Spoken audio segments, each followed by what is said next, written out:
Bapak Ibu, rekan-rekan media yang kami hormati, Assalamualaikum warahmatullahi wabarakatuh. Saya akan sampaikan 3 hal arahan dari Bapak Presiden di Ratas. Yang pertama mengenai kesiapan menghadapi lonjakan kasus aktif pasca liburan. Yang kedua mengenai program vaksinasi. Dan yang ketiga mengenai pekerjaan yang harus kita lakukan di sisi hulu untuk mencegah kenaikan dari kasus aktif secara terus-menerus. Yang pertama mengenai kesiapan pasca liburan. Bapak Ibu sekalian, jumlah tempat tidur yang dibutuhkan untuk merawat di rumah sakit, hitung-hitungannya sederhana. Adalah 30% dari kasus aktif. 30% dari kasus aktif membutuhkan perawatan di rumah sakit. Sebagai informasi Bapak Ibu, di bulan November kasus aktifnya sekitar 50 ribuan. Sekarang kasus aktifnya 120 ribuan. Jadi dengan hitung-hitungan mudah tadi, di bulan November kita hanya butuh 15 ribu atau 30% dari 50 ribu tempat tidur. Sekarang butuhnya 36 ribu, 30% dari 120 ribu. Jadi dalam waktu 1 bulan kita harus menambah jumlah tempat tidur untuk pasien COVID dari 15 ribu ke 36 ribu. Ini masalah yang akan kita hadapi minggu ini, minggu depan, sampai dengan akhir Januari atau awal Februari. Apa yang sudah kami lakukan? Kami sudah menghimbau kepada seluruh rumah sakit, baik dirutnya maupun pemiliknya. Kenapa? Karena banyak rumah sakit yang kami lihat bornya masih rendah tapi sudah penuh dan pasien COVID tidak masuk. Kenapa? Karena contohnya rumah sakit punya 100 kamar, 100 tempat tidur, yang dialokasikan buat pasien COVID hanya 10. Jadi otomatis dia masih kosong bornya, tetapi kalau COVID masuk tidak bisa karena tempatnya cuma 10. Saya minta ini cara yang paling cepat untuk menambah jumlah kamar, mengantisipasi puluhan ribu pasien baru yang akan masuk. Saya minta tolong semua dirut rumah sakit, semua pemilik rumah sakit, tolong konversikan bednya yang tadinya bukan untuk COVID menjadi COVID. Yang tadinya cuma 10% jadi 30% atau 40%. Secara temporer saja. Sambil kita bisa menghadapi lonjakan yang membutuhkan puluhan ribu bed baru. Ya, itu yang pertama. Terkait dengan menghadapi Nataru ini. Yang kedua, pasti akan kekurangan dokter dan perawat. Saya sudah merelaksasi beberapa aturan yang mengizinkan agar perawat-perawat yang belum memiliki surat tanda registrasi atau STR resmi boleh langsung masuk bekerja. Itu ada sekitar 10 ribu. Saya sekarang sedang mengkaji dengan tim ID dan tim Kemenkes agar dokter-dokter juga bisa begitu. Ada sekitar 3.000 sampai 4.000 dokter yang bisa kita masukkan.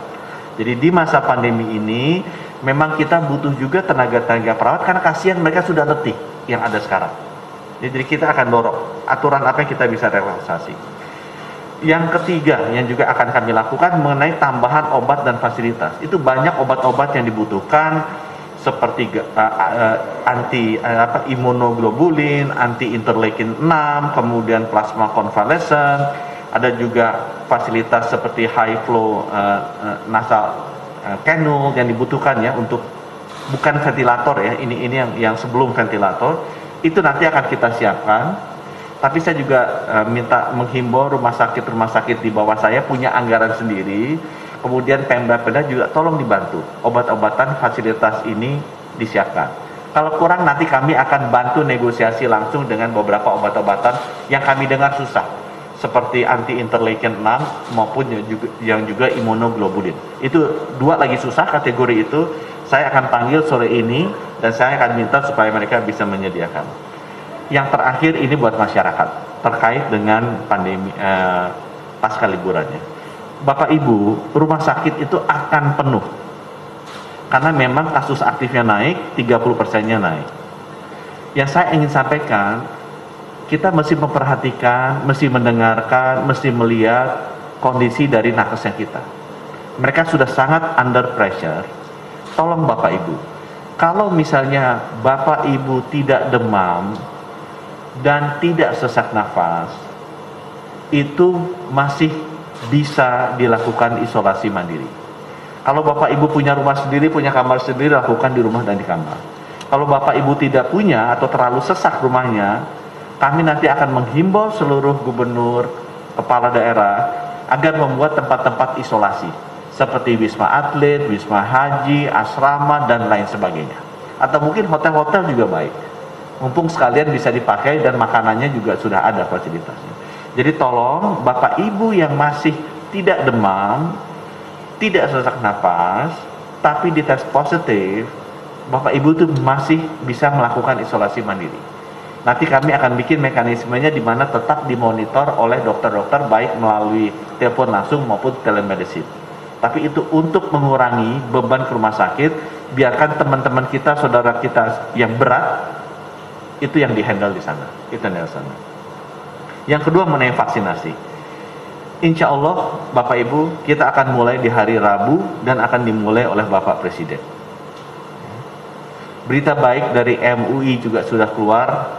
Insya Allah berita baik dari BPOM juga bisa segera menyusul, karena kita tidak mungkin, sekali lagi, pemerintah tidak akan mendahului persetujuan dari BPOM, karena BPOM adalah badan independen yang secara saintifik berhak untuk menentukan apakah vaksin ini layak atau tidak. Jadi sama sekali kita tidak akan melakukan vaksinasi sebelum memang approval dari BPOM itu keluar. Ya. Ada banyak pertanyaan mengenai KIPI, kejadian ikutan pasca imunisasi. Saya dengan Pak Menko sudah menampung masukan itu dan kita berusaha dengan bantuan Pak Menko akan sesegera mungkin memberikan penjelasan begitu nanti keputusannya sudah resmi akan dibuat. Tapi kita sudah mendengarkan masukan-masukan mengenai hal-hal yang terkait dengan KIPI atau kejadian ikutan pasca imunisasi. Saya mesti sampaikan sedikit berita yang harus kita refleksikan bersama, adalah bahwa distribusi ini membutuhkan jalur dingin, jalur logistik dingin. Dan itu memang ternyata lebih kompleks daripada yang kita duga sebelumnya. Sehingga saya kemungkinan akan sangat butuh bantuan, baik itu dari pemerintah pusat, pemerintah daerah, maupun badan usaha swasta, untuk bisa bahu-membahu membantu kami. Kalau nanti ternyata ada kesulitan untuk bisa menyalurkan 426 juta vaksin ini sampai seluruh pelosok Indonesia melalui jalur logistik dingin. Kalau saatnya tiba, nanti mohon teman-teman, mari kita bantu bersama-sama. Ya. Ada sedikit berita baik, 15 juta bahan baku vaksin akan datang insya Allah besok dari Sinovac. Ini akan bisa diproses oleh Bio Farma dalam jangka waktu 1 bulan. Sehingga nanti di awal Februari kita sudah punya 12 juta vaksin jadi dari 15 juta bahan baku ini. Ada berita baik juga disampaikan oleh Ibu Menlu, kerjasama multilateral kita dengan Gavi juga kelihatannya akan menghasilkan keputusan yang baik. Diharapkan bahwa minimal 54 juta dosis, maksimal bisa menjadi 108 juta dosis, vaksin gratis kita bisa dapatkan dari Gavi. Dan berita baiknya mungkin itu bisa datang lebih cepat, either di akhir Februari atau di awal Maret.